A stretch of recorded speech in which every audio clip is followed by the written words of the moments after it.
Full disclosure, I got a copy of this game for free on Steam for being on Awesome Games Studios' mailing list. Just throwing that out there. iZombie is an interesting video game. First off, unlike in most zombie games, you play as a zombie from the beginning.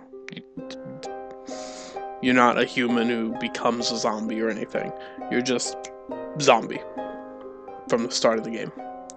Humans are the bad guys. You're supposed to turn all the humans on the map into zombies on most stages.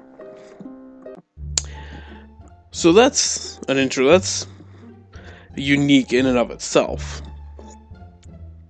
It's got kind of a stealth element in certain stages where your goal isn't to turn all the humans into zombies.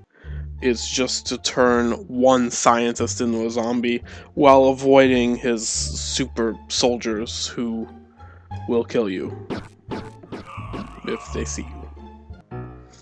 No matter what. You can't actually turn them into zombies. I'm pretty sure you can't.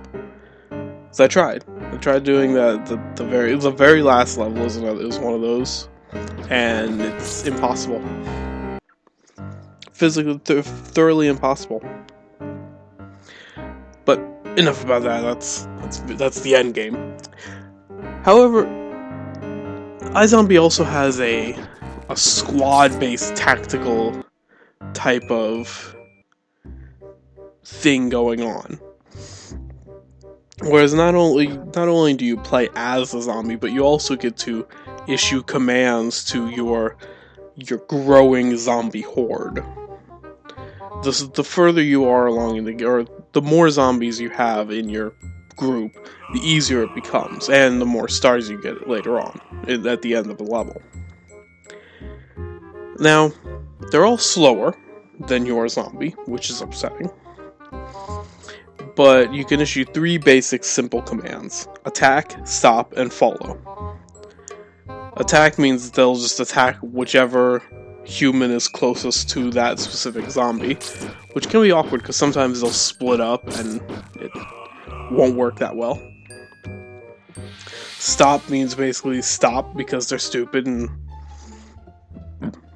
yeah. And then follow means that they follow you as fast as they can. They'll keep up to an extent, but not as quickly as you will run. Also, one really strange thing is that all the zombies in the game have regenerating health. Regenerating health in dead zombies. Just wrap your heads around that for a second. You with me now? Okay. Let's continue. So, the goal of the game, it's kind of tactical strategy to an extent, except for the sneaking missions, which are stealthish.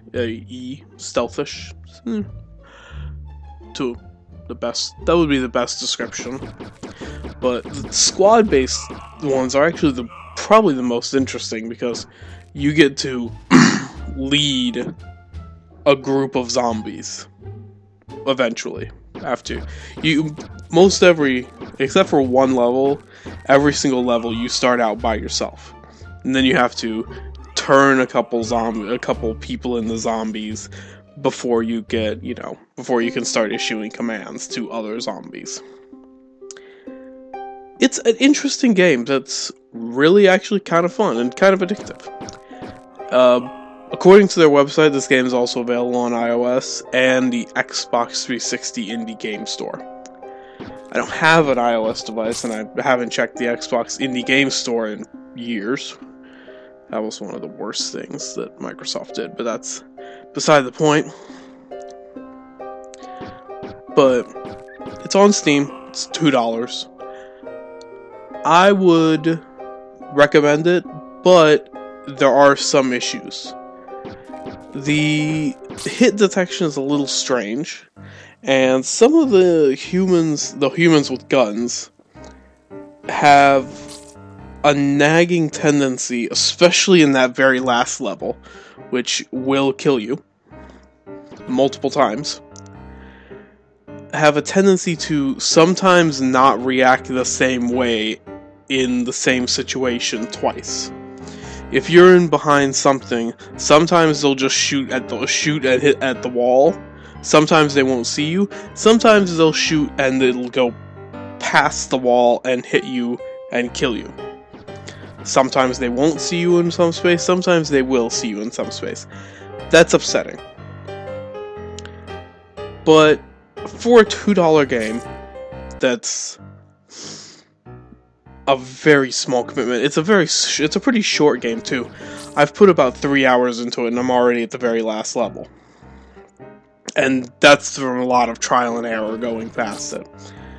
So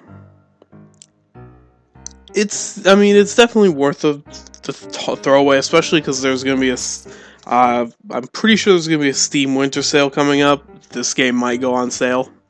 Might go down to $1.50 even. Or maybe even less. But it's definitely, if you want to play, if you really love zombies and you like squad tactical games and you have an extra $2 in your Steam wallet, go ahead, buy it. iZombie is a good game. It's an interesting game. That's why iZombie gets a score of a 7 out of 10. It's not perfect. The graphics are good. The sound is good. The controls are acceptable. Pretty much it only uses the keyboard. So yeah, pick it up for $2. Support a nice small independent game developer. Next week we're going to flip the script again off of independent game developers for current releasing games that just came out, and go to a game from the year 2000 or 2001. Max Steel, which I can only assume means maximum steel. I'm just making that up. For the Sega Dreamcast. Because I haven't done a Dreamcast review in a while, and there's some interesting things that are going on in this game. Sort of. Stay tuned, and we'll see you next week. Make sure to like, comment, rate, subscribe, all those fun things, and stay tuned.